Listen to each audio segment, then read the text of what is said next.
Afinal de contas, racismo adoece? Bom, isso parece ser um tema meio estranho para se lidar num vídeo de saúde, né? Mas sim, é preciso a gente falar a respeito disso, porque a resposta é óbvia, né? Racismo adoece sim. E não é uma impressão, não é algo que eu acho porque eu ouvi falar alguém de algum lugar, de alguma forma. Não. Existem dados e comprovação científica de que se você for uma pessoa afrodescendente, preta ou parda, você tem piores chances de ter uma saúde de qualidade, independente da sua classe social. Porque muita gente gosta de dizer que a questão é ser pobre. Não, não é só ser pobre, é ser pobre e negro. Então, quando a gente fala de adoecimento relacionado ao racismo, a gente está falando, e tem que colocar isso na roda, que eu não estou falando simplesmente de questões pessoais, de um atendente ou profissional de saúde ofendendo um usuário ou vice-versa, né? O usuário ofendendo o profissional de saúde negro, porque isso acontece bastante também. A gente está falando de como um sistema inteiro que está estruturado na nossa sociedade faz com que pessoas negras tendam a ficar mais doentes ou adoecer de uma forma mais grave quando comparadas com pessoas brancas, independente delas terem mais ou não dinheiro, porque muitas vezes esses dados eles são colhidos no SUS, que é a porta de entrada para todo mundo, que ninguém dentro do SUS, teoricamente, teria distinção, funcionaria igual. E do que eu tô falando? Primeiro, quando a gente pensa em racismo, a gente tem que pensar numa dimensão estrutural, sim, da forma como a sociedade está organizada para que algumas pessoas tenham mais vantagens em relação a outras, quando a gente avalia a questão da cor da pele ou da ascendência, por exemplo.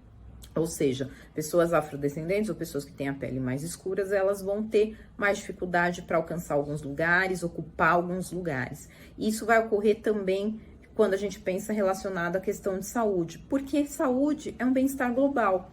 Então, não posso simplesmente pensar que o ficar um não doente significa que eu sou um não saudável. Se eu parar para pensar, por exemplo, que levantar 4 horas da manhã para eu chegar no meu trabalho às 8 não vai interferir na minha saúde a longo prazo, é mentira, né? A gente sabe que dormir bem, dormir uma quantidade de sono adequada, interfere e muito na minha saúde. Então, se eu estou legada a morar num lugar de periferia, trabalhando longe do meu local de trabalho, morando longe do meu local de trabalho, isso interfere na minha saúde? Vai interferir sim. Assim como, por exemplo, questões relacionadas a estresse. Então, se eu estou trabalhando num lugar em que eu sou constantemente diminuída, humilhada, em que as pessoas olham para mim como se eu fosse roubar a qualquer momento, ou me cerceiam a chance de alcançar um cargo maior, por exemplo, tudo isso é fator estressor, que vai, a longo prazo, interferir na minha saúde. Eu vou ter mais chance de ter ansiedade, eu vou ter mais chance de ter depressão, eu vou ter mais chance de ter uma síndrome de Burnout ou qualquer outra coisa assim, por conta do meu ambiente de trabalho que não é favorável. E esse não favorável, eu tô falando de quê? De racismo mesmo, né? De ser ofendida, de ser humilhada, de ser destruída. Então, tudo isso vai contribuir. Mas, além disso, o racismo, ele não vai só adoecer nesse sentido.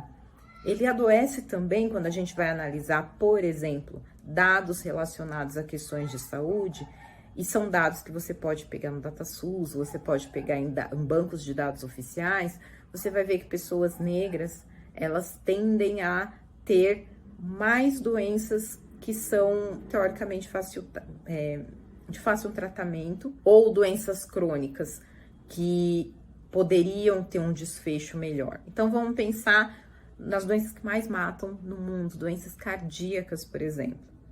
Pessoas negras morrem mais de infarto, morrem mais de derrame. Isso é porque elas são mais pobres? Não necessariamente. A pobreza, óbvio que vai interferir, mas elas são muitas vezes mal diagnosticadas, são mal instruídas, são pessoas que têm mais dificuldade de chegar até o especialista. E isso faz com que a doença delas seja não só negligenciada, mas seja mal cuidada e agrave. E aí, quando elas conseguem chegar, ou elas já estão no estágio mais avançado, ou muitas vezes já teve o evento desfavorável, que seria o infarto ou o acidente vascular encefálico. Da mesma forma, vamos pensar na violência obstétrica, por exemplo.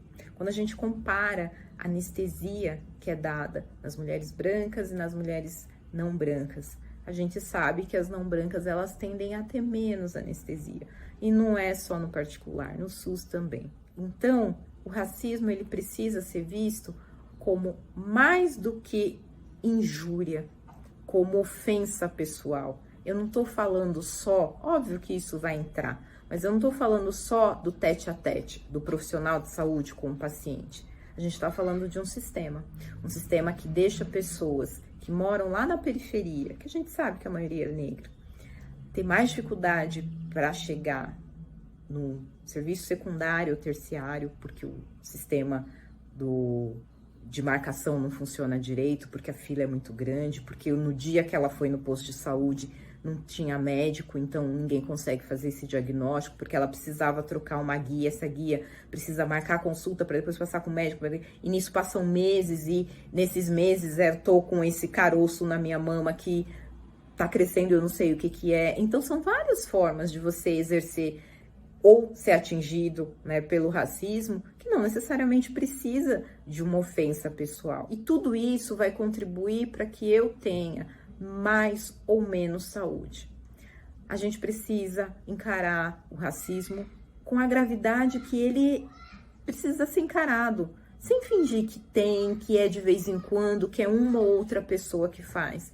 Não, racismo é coisa séria. As pessoas realmente ficam doentes por conta do racismo, as pessoas realmente sofrem por conta disso, e não é uma coisa pontual, é uma coisa organizada, sistêmica, e que qualquer um pode tanto ter comportamentos racistas, e qualquer um, tô falando de gente preta também, não é uma questão de tom de pele, mas questão de cultura. E tem muita gente de pele escura, ou que seja afrodescendente, que é racista, que se comporta de maneira racista, fala de maneira racista. Então é importante a gente estar sempre vigiando, sempre se policiando, porque isso é uma coisa que atinge todo mundo e que pode atingir a qualquer momento. Racismo, sim, adoece e precisa ser combatido de maneira enérgica. A gente combate primeiro com informação. Então precisa falar a respeito, precisa estar aberto a ouvir a respeito e a refletir sobre as nossas atitudes. Será que eu não me considero racista, mas será que eu não estou tendo uma atitude racista em relação a esse ponto específico? Será que o serviço que eu estou prestando é o melhor? Ou eu estou sendo discriminatório de alguma forma com alguns tipos de pessoas? Que eu olho e acho e suponho que sejam de um ou de outro jeito. Essas coisas, elas surgem. Então a gente precisa estar vigiando o tempo todo para não contaminar os nossos julgamentos e não fazer com que a gente deixe de tratar alguém com respeito e dignidade que essa pessoa precisa. Independente de quanta grana ela tem, a gente tem que lembrar que as pessoas devem ser julgadas pelo que elas são, não porque elas têm ou porque elas aparentam ter ou ser. Vamos combater o racismo, gente. O negócio é urgente. Hoje a gente vai ficando por aqui. Um beijo enorme e até o próximo vídeo.